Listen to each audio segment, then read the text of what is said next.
반갑습니다.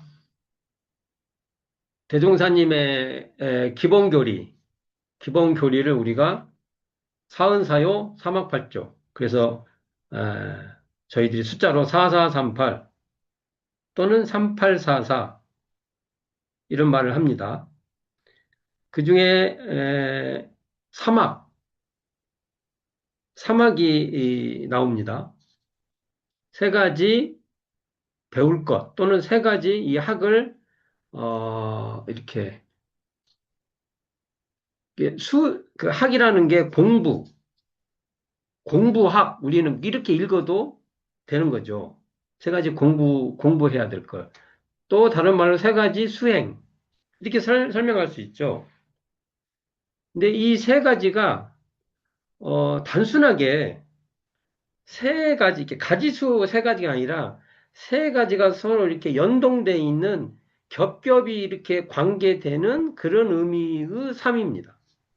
예, 그러니까 그냥 삶이라는 걸 우리가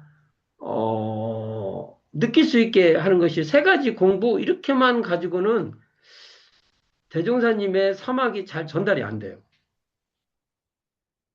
어, 그렇게 됩니다. 그래서 삼학할 때 이 삼은 입체적으로 서로 구조적으로 연동되어 있는 그러한 삼이다.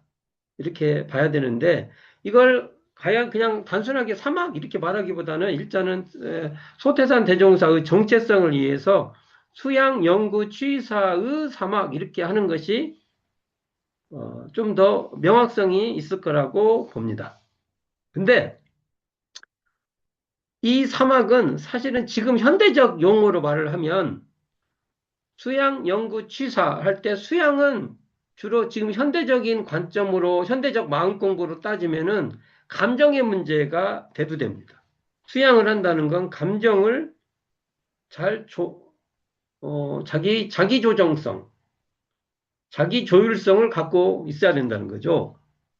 거기에 비해서 하나는 감정, 사리 연구라고 할 때는 이 사고, 어떻게 생각할 것인가. 작업치사는 의지, 어떤 의지를 가지고 나아갈 것인가. 이렇게 현대적 용어로 감정, 사고, 의지, 이렇게 말해볼 수가 있겠죠. 제가 왜 사막을 지난 시간에 소태산의 발심 구도와 정신수양에 대해서 알아봤어요. 그러면 순서상 오늘은 소태산의 발심, 구도와 사리 연구의 관계를 따져봐야겠죠. 지난 시간에 대종사님은 발심 구도 과정에서 정신수양의 시행착오를 겪어가면서 우리에게 정신수양을 해라고 하는 그 법이죠. 교법을 우리에게 제시해 줬다고 해서 그 정신수양의 목적, 정전에 있는 정신수양의 목적을 중심으로 설명해 봤습니다. 그러니까 대종사님이 정전에 있는 정신수양의 요지, 정신수양의 목적, 정신수양의 결과는 어느 날 대각을 하고 나서 그냥 어느 날 짠 나타난 게 아니라는 얘기를 하려고 하는 거예요. 정전에 있는 이 정신수양의 이 쭉 내용은 대종사님이 발심 구도 과정에서 이것저것 시행착오도 해보고 또 그것에 어떤 이렇게 하니까 타당하고 자기가 당신의 몸으로 다 증명했던 내용을 우리가 알아들을 수 있는 글로써 정리해 주신 거라는 겁니다. 글로 정리하는 건 또 다른 차원이에요. 경험이 됐고 이걸 체험이 됐다고 해서 우리에게 글로 쫙 나오지 않아요. 그것도 엄청난 연말을 해야만 현재 우리가 정전에서 보고 있는 정신수양장애, 정신수양의 요지, 정신수양의 목적, 정신수양의 결과 이 내용도 나올 수 있다는 거죠. 똑같은 차원에서 오늘은 사리 연구가 소태산 대종사의 어린 시절부터의 발심 구도 속에 어떻게 그러니까 배어 있고 어떠한 시행착오 과정 속에서 이게 정리되는가를 제가 말씀드렸죠. 정전의 문장을 가지고 거꾸로 돌이켜서 대종사님의 발심 구도를 살펴볼 필요가 있다. 한번 오늘도 이 길을 한번 가볼까 합니다. 정신수양의 목적이 정전, 48쪽, 우리 전서의 48쪽에 나오는데, 이렇게 돼 있어요. 어떻게 시작하냐면, 이 문장이 굉장히 고려해봐야 할 내용입니다. 처음에 이 세상은, 세상 얘기가 나옵니다. 그러면 대종사님도 발심 구도 때부터 세상을 접하고 살았을 거 아니에요. 이게 세상이 뭐지? 라는 나름대로의 그 탐구가 계신 거죠. 그러니까 대종사님이 이렇게 정의합니다. 세상관을 대종사님께서 딱 말해요. 대종사님은 세상을 이렇게 봐요. 어떻게? 대소유무의 이치로서 건설되고 시비이해의 일로서 운전에 관하니 이게 세상은 자 대종사님의 전문 용어가 나와요. 사리 연구할 때 사는 뭐고 리는 뭐다고라는 규정이 있어요. 그 중에 이치를 어떻게 말하냐면 대종사님은 대소유무 이렇게 전문 용어를 씁니다. 자, 이 전문 용어는 설명을 이 시간에 설명을 다 하는 시간이 아니니까. 그러니까 대종사님이 세상을 보면서나 이치를 탐구할 때 결과적으로는 정리해 놓은 것이 이치는 대로 보면 이렇고 소로 보면 이렇고 유무로 보면 이렇다. 이렇게 결국은 정리를 하신 거예요.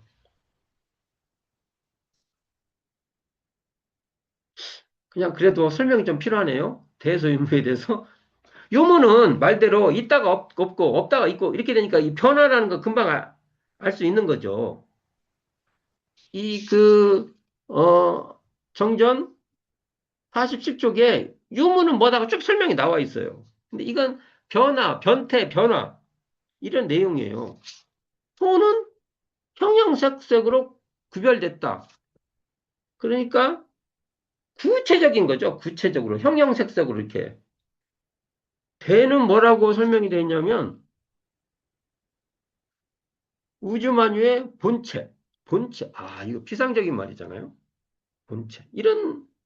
어찌 보면 대는 그 단어, 대무사님은 그 교법을 이해할 때 한자의 뜻을 그냥 그대로 갖다가 쓰면 좋을 것 같아요. 대라고 하면 총체적으로, 부분적으로 보지 않고 전체, 총체로 보면 그런 관점으로 보면 대다. 소는 구체적으로, 이렇게. 아까 유무는 변화, 이렇게 말을 했는데, 요 얘기가 대종사님 법설에 재밌는 법설이 하나가 있어요. 한번 예시로 한번 제가 읽어볼게요. 이게 주사님, 송도성 선생님이 그 수필한 내용에 현재 대종경에 올라와 있지 않은 내용이에요. 이게 변산의 서의 예일인데 한번 제가 읽어볼게요. 내가 거번, 지난번에 영산에 갈 때는 이게 변산에서 영산으로 간 거예요.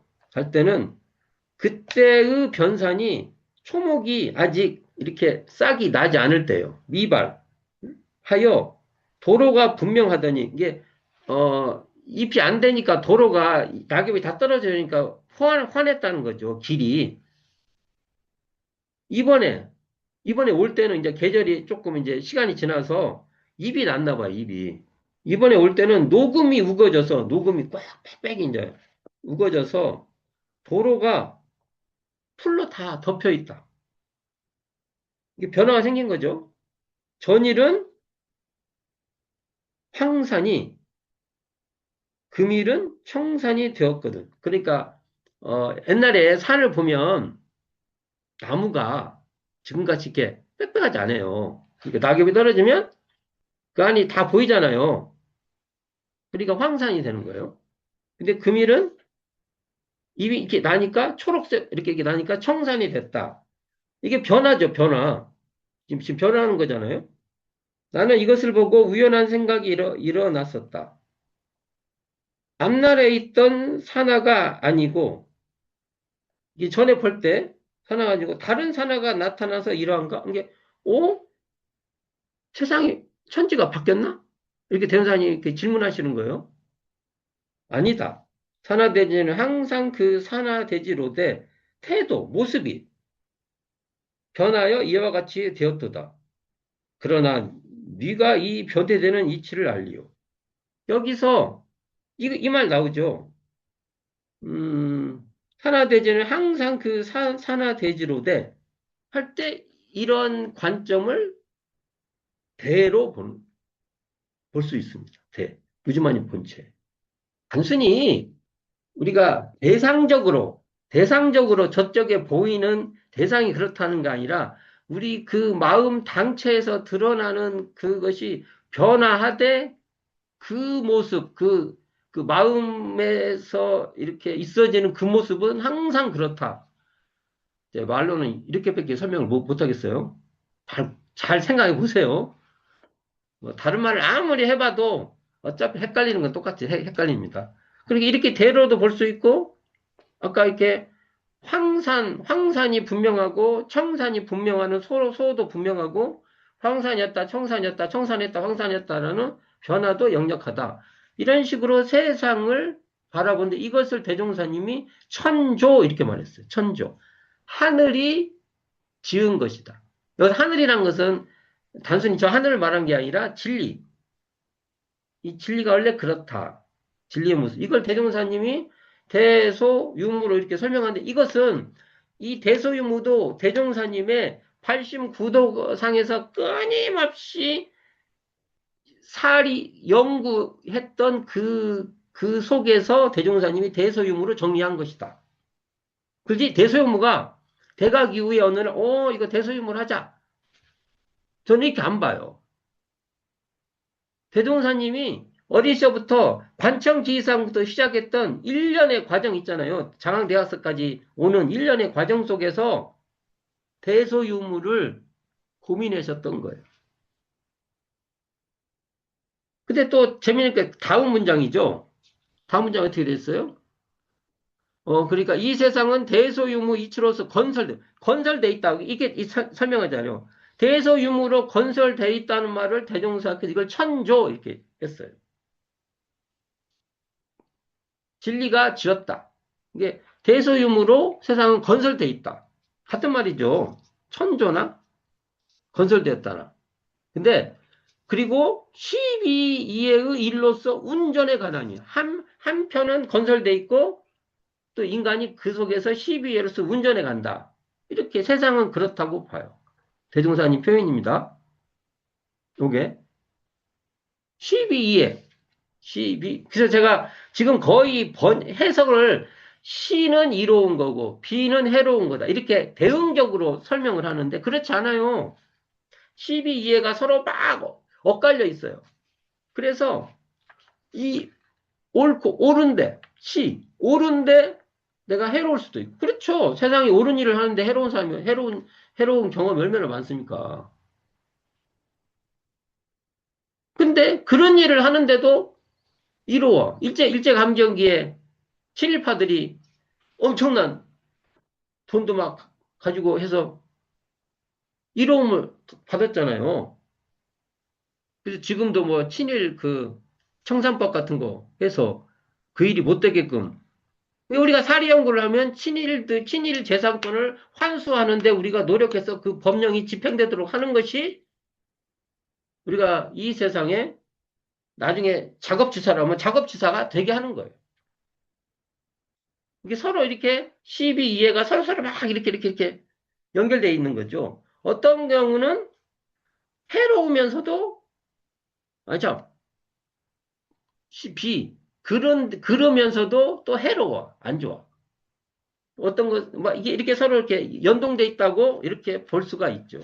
요 법설을 대종사님께서 대종경 수행품 23장에 뭐라고 말씀하시냐면, 수행품 23장입니다. 그래서 이렇게 말했어요. 세상 전체가, 요 세상 나오죠? 여기 아까 대종사님이 이 세상은, 그러니까 정전에 있는 말씀하고 대종경에 있는 말씀하고 이렇게 이렇게 통해 있어요. 이렇게 말합니다. 세상 전체가 곧 일과 이치 그것이니 우리 인생은 일과 이치 가운데 나서 이게 태어난다는 거예요. 일과 이치 가운데 살다가 일과 이치 가운데 죽고 다시 일과 이치 가운데 나는 것이므로 대운사님이 이렇게 일과 이치 속에서 태어나고 죽고 태어나고 죽고 이렇게 윤회한다.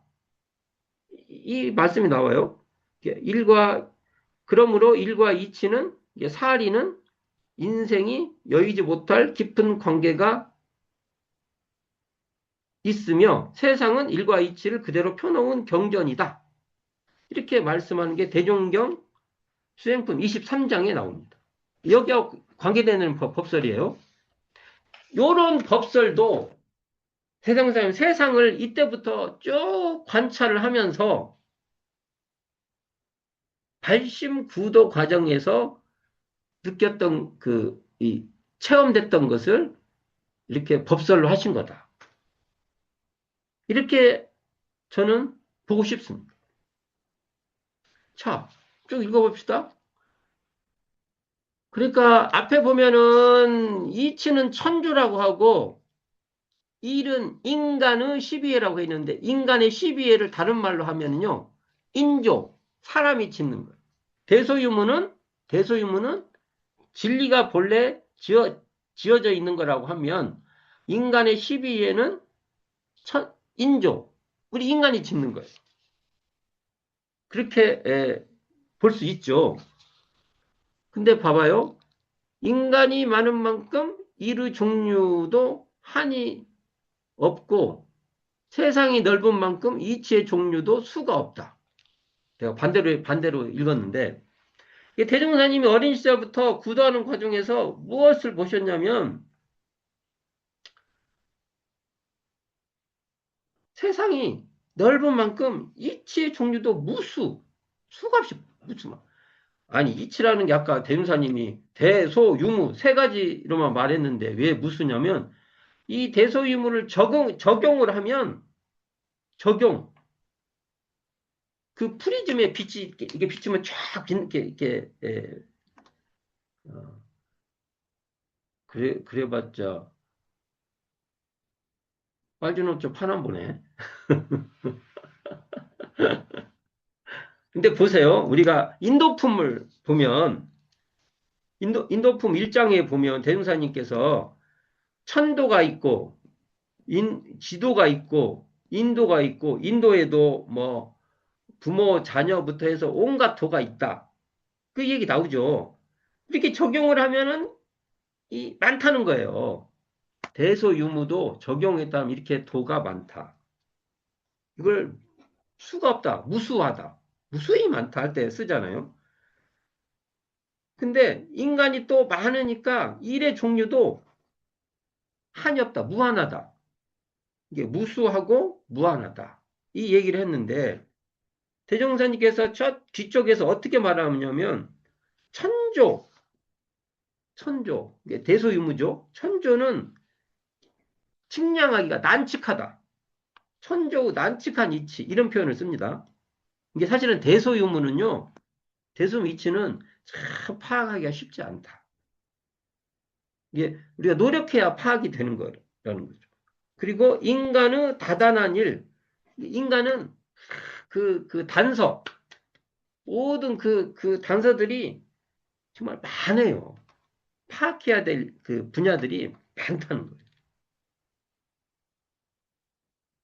이게 어린 시절부터 발심 구도 과정에서 이치를 알려고 하는데 이게 참 난칙했고, 그 인간의 일의 문제를 뭐 이렇게 살펴봐서 이걸 제대로 해결해 보려고 하면 이게 인간 일이 한두 가지가 아니었다는 것이 대종사님이 구도 과정이 참 어렵다는 구체적인 이런 내용, 이런 것도 우리가 이 문장을 통해서 살펴봐야 된다. 우리가 이쪽 한번 읽어보면, 그리고 무슨 말이 나오냐면 우리에게 우연히 돌아오는 고락이나 우리가 지어서 받는 고락은 각자의 육근을 운영하여 일을 짓는 결과이니 이렇게 나오죠. 여기서 우연히 돌아오는 고락, 자기가 지어서 받는 고락, 요 문장이 나옵니다. 그러니까 대종사님이 발심 구도 과정에서 자기 지어서 받는 것은 이렇게 이건 지어서 이렇게 받게 되는구나. 이것은 납득이 나름대로는 같다고 봐요. 대종사님. 근데 대종사님도 아니 이게 뭐 갑자기 뭐 우연하게 오는 거 이게 이해가 안 되는 고락.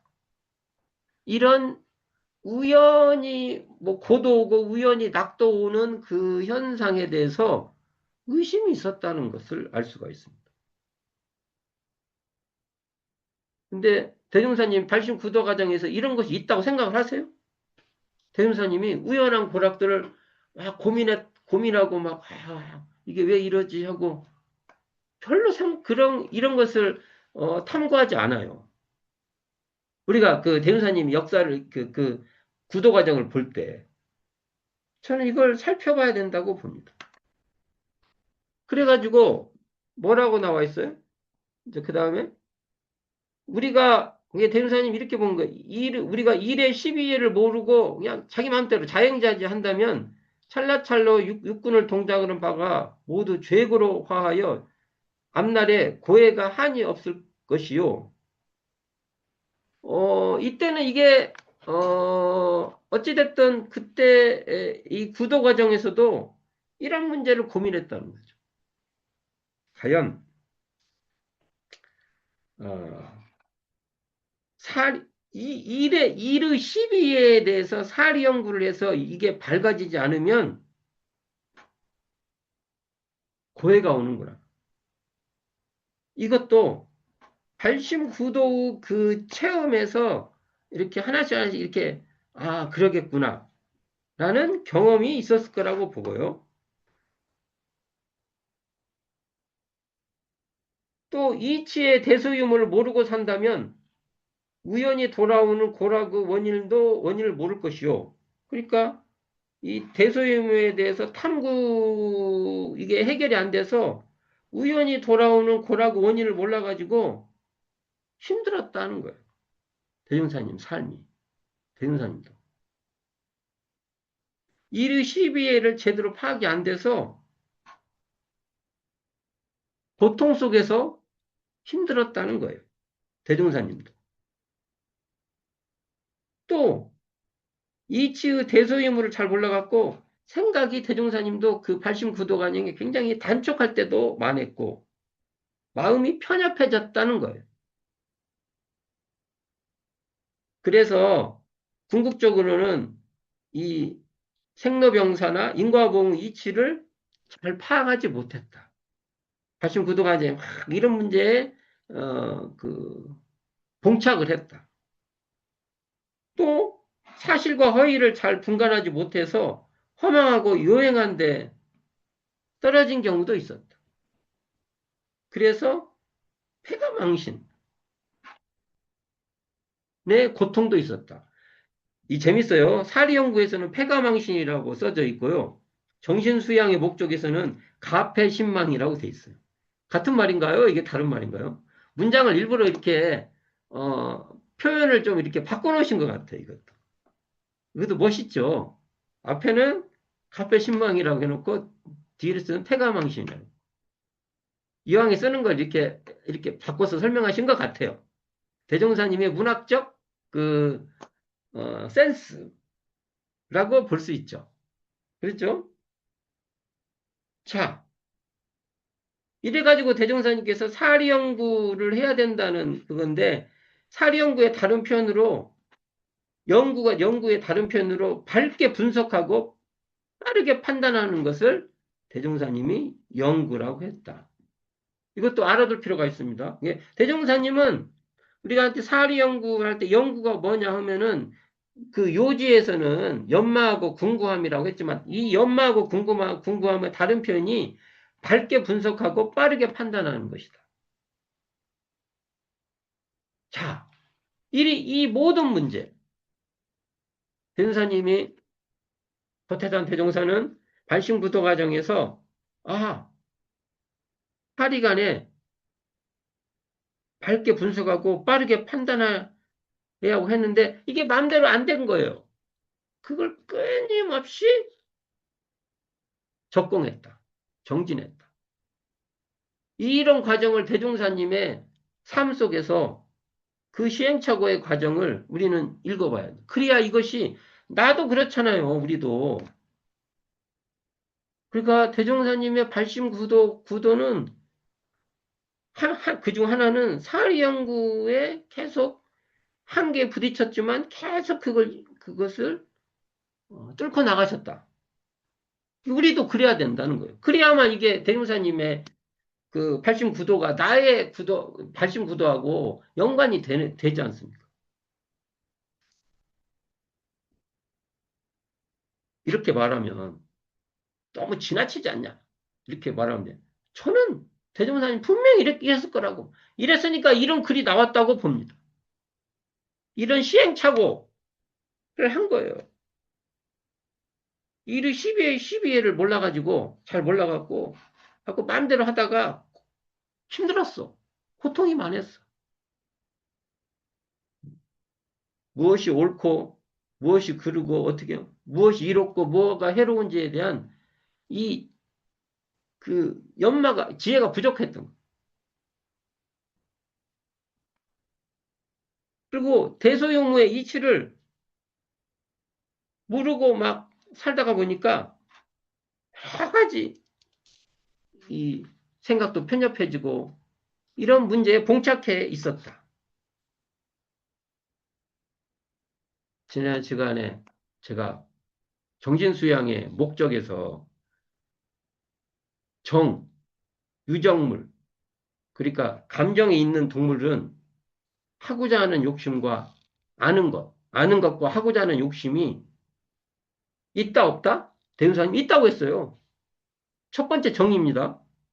그것은 우리가 선악의 문제가 아니에요. 그러니까 욕심이 있는 것은 선악의 문제가 아닌 거예요. 그건 유정물, 감정이 있는 동물은 당연히 있는 거예요. 기본값. 나쁜 것도 아니고 좋은 것도 아니고. 근데 인간은 이 최령한 인간이라고 규정을 합니다. 인간은 이 동물에 비해서 이게 몇 배가 더 크니까 여기서부터 문제가 발생한다는 거예요. 근데 인간은 욕심이 있을 수밖에 없어요. 이럴 때 이것을 조정할 수 있는, 관리할 수 있는 그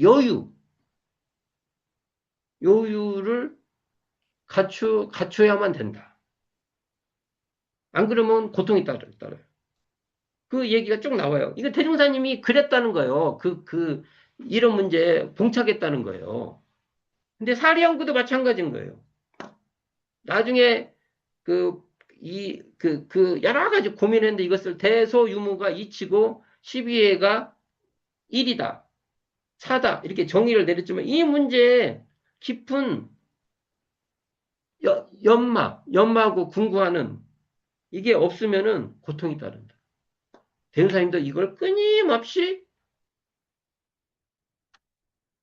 연마하고 연구하고 그래서 밝게 분석하고 빠르게 판단하려고 해서 연구력을 기르는데 적공하고 노력하고 힘쓰고 했던 과정이 소태산 대종사의 발심 구도 과정이었다. 이렇게 정리를 해봅니다. 우리도 사리연구의 목적에 있는 내용이 대종사님이 발심구도의 고민이었다는 것을 전제로 나의 발심구도로 탐구해 보시기를, 그래서 사리 연구력을 키울 수 있는 계기가 되길 바랍니다. 감사합니다.